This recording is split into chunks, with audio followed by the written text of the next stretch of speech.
Audio Jungle.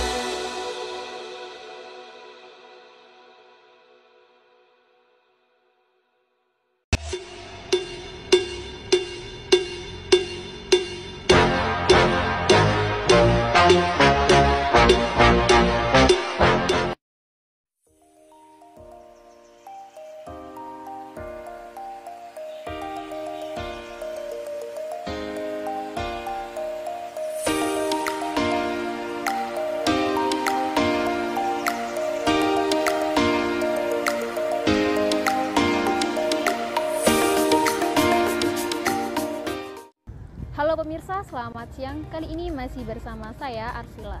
Sekarang saya sedang berada di Solo. Tidak lengkap rasanya jika kalian tidak mampir ke salah satu tempat bersejarah yang ada di Solo. Salah satunya yaitu Masjid Agung Surakarta, yang dimana masjid ini selain sebagai tempat ibadah, masjid ini juga berfungsi sebagai pusat syiar Islam bagi warga kerajaan. Tidak hanya warga kerajaan saja, tapi masyarakat umum juga ada. Nah, tidak usah berlama-lama, untuk kalian yang penasaran ada apa aja sih di Masjid Agung Surakarta ini? Oke, jangan kemana-mana, ikuti saya terus ya.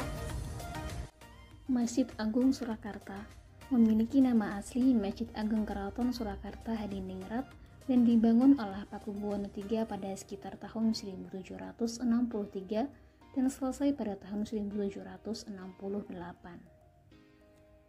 Terletak di sekitar alun-alun utara Keraton Surakarta, tepatnya di bagian barat, masjid ini memiliki posisi penting dalam penyebaran agama Islam di Solo.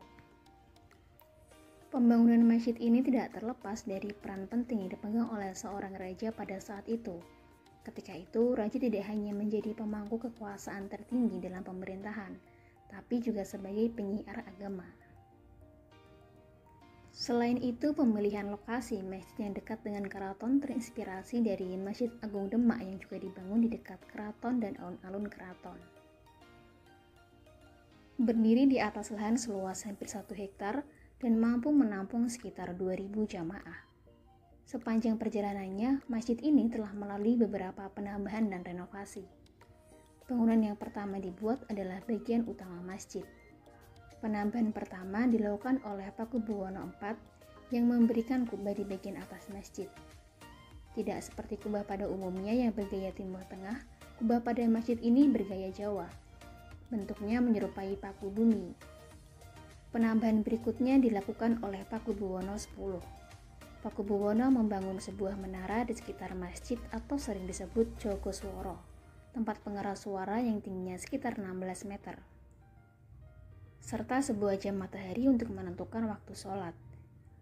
Pintu masuk masjid pun mengalami perubahan pada masa Pakubuwono X. Pintu bercorak gapuran bangunan Jawa beratap limasan diganti menjadi bercorak Timur Tengah.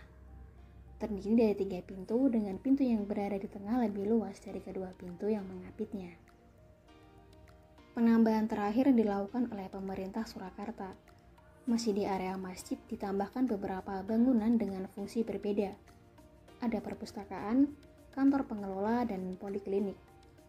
Sampai saat ini, Masjid Agung Surakarta masih menjadi pusat tradisi Islam di Keraton Surakarta.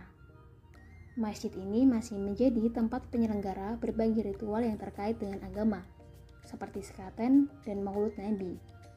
Yang salah satu rangkaian acaranya adalah pembagian 1000 serabi dari raja kepada masyarakat. Sekarang saat ini saya sedang bersama salah satu pengunjung Masjid Agung Surakarta ini dengan Mas Agus. Boleh berikan sedikit pendapatnya mengenai Masjid Agung Surakarta ini? Ya, tempatnya enak, Mbak. Terus airnya memadai, maksudnya nggak kurang. Ya enak aja sih. Tempatnya juga nyaman. Baik Mas, terima kasih sudah meluangkan waktunya. Semoga sehat selalu lancar rezekinya. Amin. Oke pemirsa, ini tadi sedikit pendapat dari salah satu pengunjung. Saya Arsila pamit undur diri. Sampai ketemu di liputan saya selanjutnya. Thank you, bye-bye. Audio Jungle.